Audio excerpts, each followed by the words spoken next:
Good morning, everybody. I appreciate you all getting on the call this morning, especially this close to the holidays. And I hope where you are, you're just like maybe just a bit warmer than what I am right now, because it's 11 degrees where I am.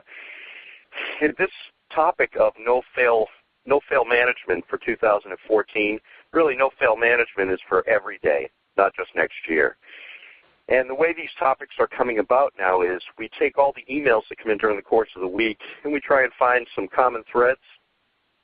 And then whatever people want to cover, that's pretty much what we try and address. We've also taken steps to get these calls to less than 12 minutes. Now, I know that seems a random number, but the goal is 8 or 9. So today we're going to try and stick to that. And as always, when the call is done, Mike will send these calls out to everyone. And anyone that has any questions, if you submit them today, Mike's going to start attaching my personal email. I'll answer them by the end of the day, as I've been doing for the last 2 months. So with that, I'll start. No-fail management. It seems like a fairly verbose statement, no-fail management. Well, that's possible.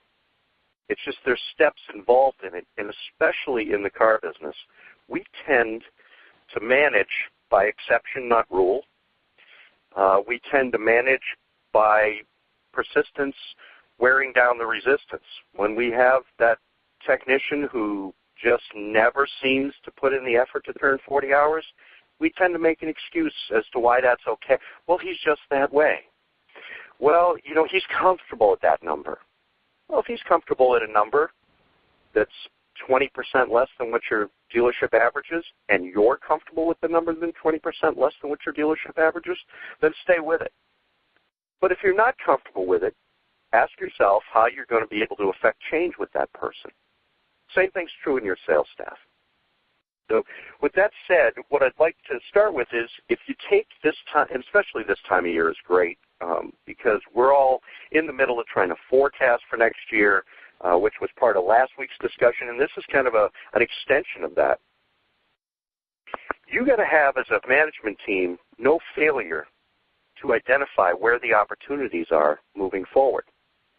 And it may be for next year, but really it's from today forward. Whenever you have your meeting, where are the opportunities for growth within your dealership? And those opportunities have to be real. They can't be a number you pull out of the sky. It's not compared to another dealership. It's not a wish. Wish is not a plan. Hope is not a plan.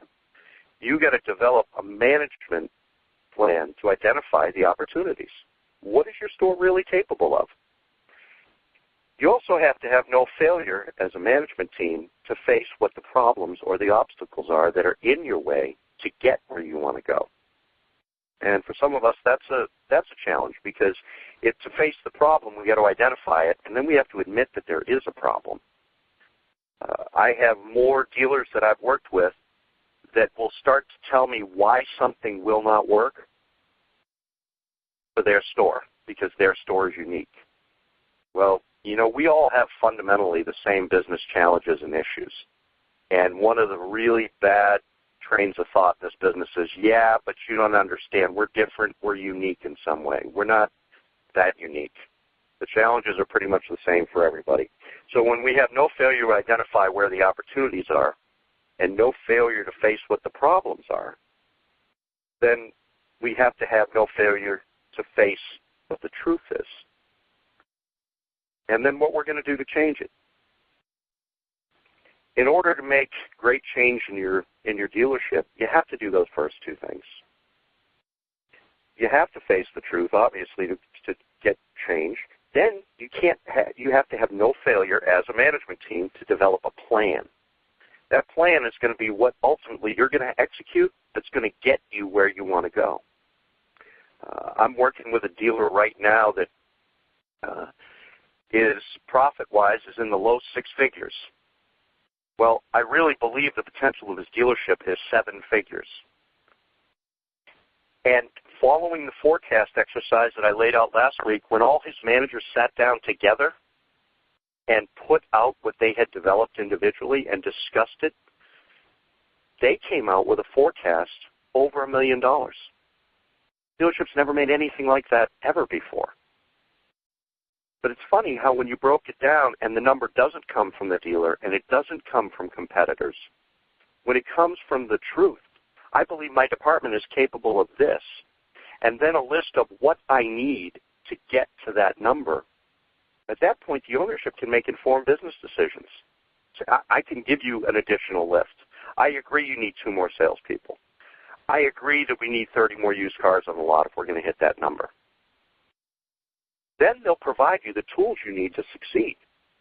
And part of the management team sitting down together is you have to have no failure to completely, with a mastermind principle, review the plan.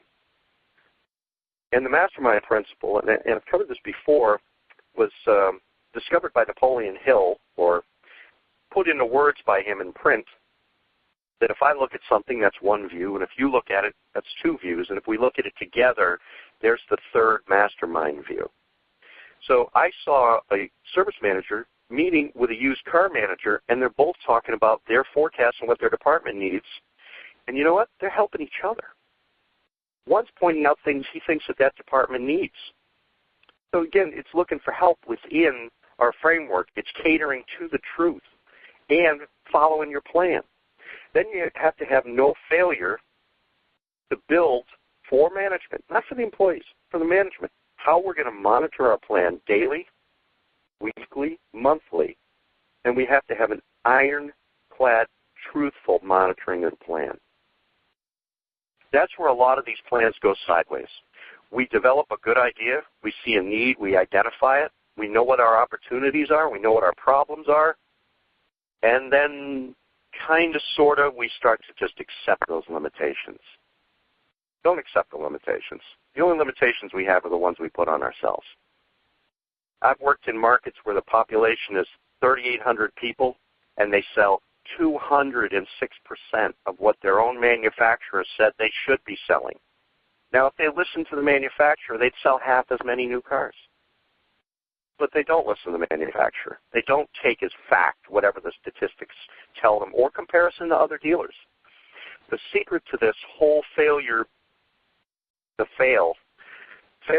plan, failure to monitor, if you fail in any of those areas, you're going to flat fail. The best idea in the world will never happen. So no-fail management takes place when we identify the opportunities, we face the problems, we develop plans, we look at the plans honestly, and we make ourselves accountable for the execution of the plan every day. Not when we think about it, not when we get back to it, not when the numbers drop, every day. If you can maintain that, I promise you that you can make 2014 by far the best year you've ever had, ever. If you get away from it, you're going to find out that you're managing the way you've always managed. When the numbers are good, we must be doing the right thing, and when the numbers are bad, let's find out who to blame. No-fail management is a 100% guaranteed way to succeed in this industry. So try and adhere to no-fail management. Forget next year, every day, just every day. If you do that, you're going to have tremendous results. For those of you that I've been working with and I have worked with, I thank you for sitting in on this call. And for those of you that I haven't, if I can be of any service or help to you, please feel free to email me or give me a call through the office, and I'll gladly get back to you within a day. And again, I appreciate you taking all this time with me over the past 3 months now to follow along with the topics that you choose. And I look forward to meeting with you folks again next week at the same time. And thank you again for giving me your time. Mike, thanks a lot for hosting the call, and I look forward to speaking to you next week. All righty. Have a great day. Bye-bye.